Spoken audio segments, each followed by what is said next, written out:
السلام علیکم۔ ایک بادشاہ اپنے نوکروں کے ہمراہ کہیں جا رہا تھا کہ راستے میں اسے ایک بچہ نظر آیا۔ بادشاہ کو بچہ بڑا پیارا لگا، حکم دیا کہ اسے میرے گھر والوں کے سپرد کر دیا جائے، اس کی تربیت کی جائے۔ چنانچہ وہ بچہ شاہی نگرانی میں پلنے لگا۔ گھر والوں کو بھی یہ بچہ بڑا محبوب تھا، اس کا نام احمد یتیم رکھا گیا۔ بچہ بڑا ذہین و فطین نکلا۔ جب بادشاہ کی وفات کا وقت آیا تو اس نے اپنے بیٹے کو بلا کر کہا، میرے مرنے کے بعد اس بچے کی خوب دیکھ بھال کرنا، اس کا خیال رکھنا اور اسے کسی بھی محرومی کا شکار نہ ہونے دینا۔ اپنے والد کی وفات کے بعد بیٹے نے والد کی وصیت پر پوری طرح عمل کیا۔ احمد یتیم کو زیادہ اہمیت دی۔ احمد خودداد ادا صلاحیتوں کا مالک تھا۔ وہ بتدریج ترقی کی منزلیں طے کرتا گیا۔ نئے بادشاہ کو اس پر بہت زیادہ اعتماد تھا۔ اس نے اسے اپنے خاص خادموں میں شامل کر لیا اور تمام شخصی اور ذاتی معاملات میں اس سے مشورہ کرنے لگا۔ کچھ عرصہ گزرا، احمد یتیم کی کارکردگی اور بہتر نظر آئی۔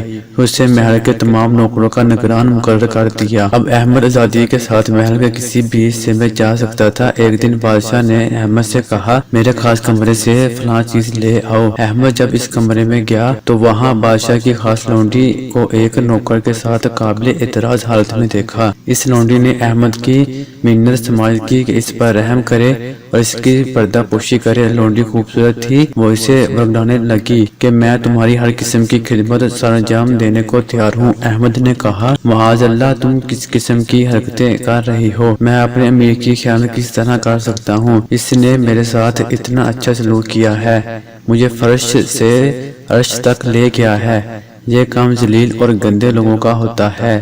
اس نے لونڈی کو نصیحتیں کی اور توبہ استغفار کی تلقین کر کے وہاں سے رخصت ہوا اور اسے یقین دلایا کہ فکر نہ کرو، میں تمہاری پردہ پوشی کروں گا۔ ادھر لونڈی کو مسلسل فکر کھائی جا رہی تھی کہ کہیں احمد میرا پردہ چاک نہ کر دے۔ شام کے وقت حسب دستور جب امیر اندر آیا تو اس نے روتے ہوئے اپنے کپڑوں کو چاک کر لیا اور چہرے پر تھپڑ مارتے ہوئے امیر کے پاس پہنچ گئی۔ امیر اس وقت اکیلا تھا۔ اپنی خاص لونڈی کو روتے دیکھا تو کہنے لگا، تمہیں کس نے مارا ہے اور کیوں رو رہی ہو؟ لونڈی نے مکر و فریب کے ساتھ اداکاری کرتے ہوئے کہا، احمد یتیم نے میرے ساتھ دست درازی کی کوشش کی ہے، میں بمشکل اپنی جان بچا کر باغی ہوں، ورنہ وہ تو زبردستی منہ کالا کرنا چاہتا تھا۔ امیر نے سنا تو غصے سے بے قابو ہو گیا، بولا، ایسے شخص کی سزا موت ہے، اسے فوراً قتل کر دینا چاہیے۔ رات ہو چکی تھی، لہٰذا اس نے اپنے ارادے کو صبح تک ملتوی کرنا مناسب سمجھا۔ ادھر احمد یتیم محل میں بے حد مقبول تھا، سب لوگ اسے عزت کی نگاہ سے دیکھتے تھے۔ یہ مسلط کے خلاف تھا کہ اسے سر عام قتل کروایا جاتا، اسے اس محل میں خواہ مخواہ مگوئیاں ہوتی۔ امیر نے سوچا اسے خفیہ طور پر قتل کروایا دیا جائے تاکہ لوگوں کو اس کے جرم کا پتہ چلے اور نہ قتل کا۔ خیر، امیر نے خود ہی منصوبہ بندی کی۔ اس نے اپنے خاص آدمی کو بلایا اور اسے کہا، جس شخص کے ہاتھ ایک تھال پجواؤں، اس کو قتل کر کے اسی تھال میں اس کا سر رکھ کر اسے کپڑے میں لپیٹ دینا اور پھر میرے پاس لے آنا۔ خادم خاص نے حکم کی تعمیل میں سر ہلا دیا۔ چند دن گزرے، امیر نے احمد یتیم کو بلایا اور کہا، اسٹور میں جاؤ، وہاں سے تھال لے کر فلاں شخص کے پاس جاؤ اور اس سے کہو کہ مجھے امیر نے بھیجا ہے اور جو وہ دے اسے لے کر میرے پاس آؤ۔ احمد یتیم نے اپنے امیر کی حکم کی تعمیل میں تھال لے کر جلال کی طرف روانہ ہوا۔ راستے میں اسے بعض نوکر ملے، ان کا آپس میں جھگڑا ہوا تھا۔ انہوں نے اس سے فیصلہ کرنے کی درخواست کی۔ اس نے کہا کہ میں امیر کے کام جا رہا ہوں، واپسی پر فیصلہ کر دوں گا۔ انہوں نے کہا کہ آپ کا فیصلہ کرنا نہایت ضروری ہے، اس کام کے لیے ہم کسی